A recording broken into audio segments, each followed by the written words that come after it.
Pick up your phone. Look at it. Now ask yourself, where was it actually made? Not assembled, not designed, not packaged. Where was the brain inside it made? The chip that runs everything, the camera, the screen, the GPS, the AI, where does it come from? The answer is a small island, 36,000 square kilometers, sitting in one of the most dangerous corners of the world. An island smaller than the Netherlands. An island with no natural resources. An island that could be invaded tomorrow. And yet without it your phone dies, your car stops, your hospital goes dark. The global economy loses trillions of dollars, not in a year, not in months, in weeks. This is the story of Taiwan, not the political story, not the military story, the real story, the one that actually controls your life. There is one company on this island that most people have never heard of. It's called TSMC, Taiwan Semiconductor Manufacturing Company. And here is the number you need to understand everything. 70%. TSMC controls nearly 70% of the entire global semiconductor foundry market, posting $122 billion in revenue in 2025 alone. But that's not even the most important number. TSMC fabricates approximately 90% of all chips manufactured at the most advanced process nodes, and an estimated 99% of the chips used to train frontier AI models. Read that again. 99% of the chips that run artificial intelligence, every chatbot, every self-driving car system, every medical imaging tool, every military targeting system, all of it from one island. Taiwan's total semiconductor output reached $165 billion in 2024, a 22% increase year on year. And it's accelerating, not slowing down. 50 years ago, Taiwan made plastic toys and cheap textiles. It had no oil, no gold, no strategic resources of any kind. Then, in 1987, a man named Morris Chang made a decision that changed the world. He founded TSMC with a radical idea. Don't design chips, don't sell electronics, just manufacture chips for everyone, better than anyone else on Earth. Other companies like Intel laughed. Why would anyone outsource something so critical? But Morris Chang understood something nobody else did. Making chips at the cutting edge is like performing surgery at a molecular level. It requires decades of accumulated expertise, thousands of specialized engineers, an entire ecosystem of suppliers, all in one place. You can't just replicate it somewhere else. It took Taiwan 30 years to build what it built, and today the gap between TSMC and its nearest competitor, Samsung, is not months. Samsung controls roughly 8% of the global foundry market. TSMC controls 70%. The knowledge, the precision, the yield rates, they exist in Taiwan and almost nowhere else. That's not an accident. That's 50 years of compounding expertise.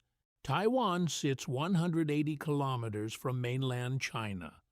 China has claimed Taiwan as its own territory for 75 years. It has never renounced the use of military force to take it.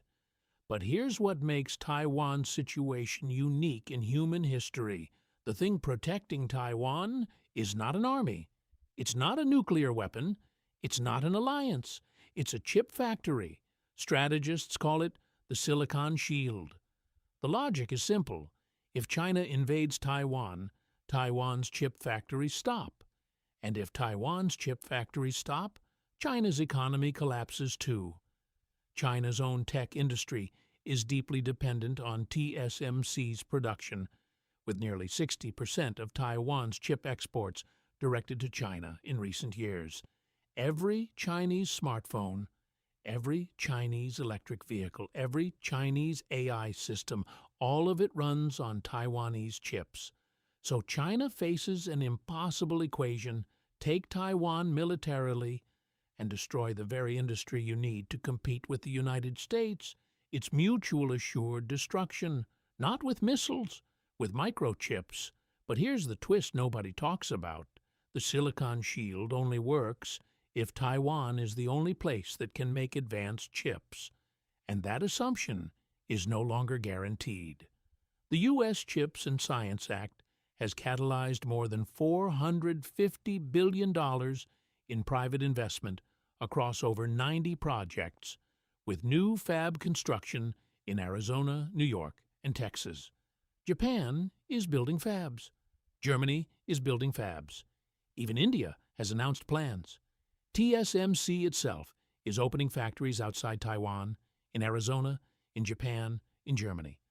On the surface, this sounds like good news: diversification, resilience, stability. But look closer.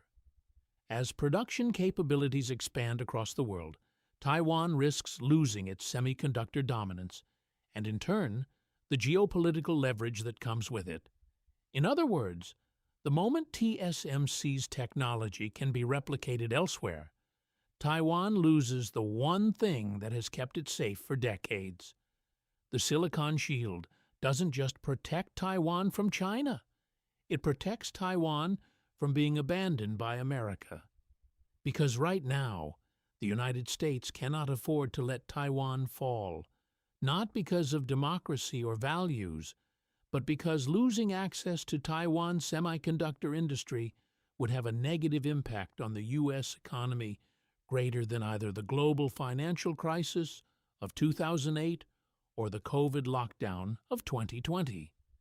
That calculus is changing, and Taiwan knows it. Here's the scenario that keeps engineers awake at night, and it has nothing to do with China. April 3rd, 2024. A 7.4 magnitude earthquake struck Taiwan. TSMC halted production across its facilities, the same factories that make more than 90% of the world's most advanced chips. They restarted within hours, this time. But the island sits on one of the most seismically active zones on Earth.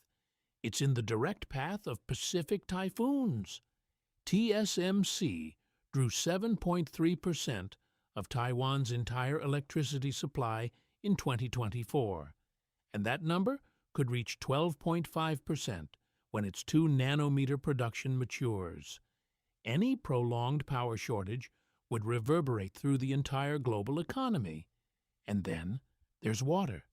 Semiconductor fabrication requires tens of millions of gallons of ultra-pure water every day. Taiwan's dependence on seasonal rainfall means that droughts can quickly become a national and global crisis. An earthquake, a typhoon, a drought, a power failure. Any one of these on any random Tuesday could disrupt the supply of chips that run your car, your hospital, your phone, and your country's military. No war required. Put your phone back down. You know something now that most people never stop to think about. The device in your hand, the car in your driveway, the hospital that might save your life one day. All of it depends on an island the size of Maryland, sitting 180 kilometers from a country that wants to take it. Hit by earthquakes, threatened by typhoons, dependent on rain. Taiwan didn't become the world's most important industrial site by luck. It became that way through 50 years of decisions that the rest of the world wasn't paying attention to. And right now, the world is finally paying attention. But the question nobody has answered yet is this: is it too late? If you want to keep seeing the world from angles nobody else is showing you, the economics, the geography, the systems that run your life without you knowing it, subscribe. We'll see you behind the map.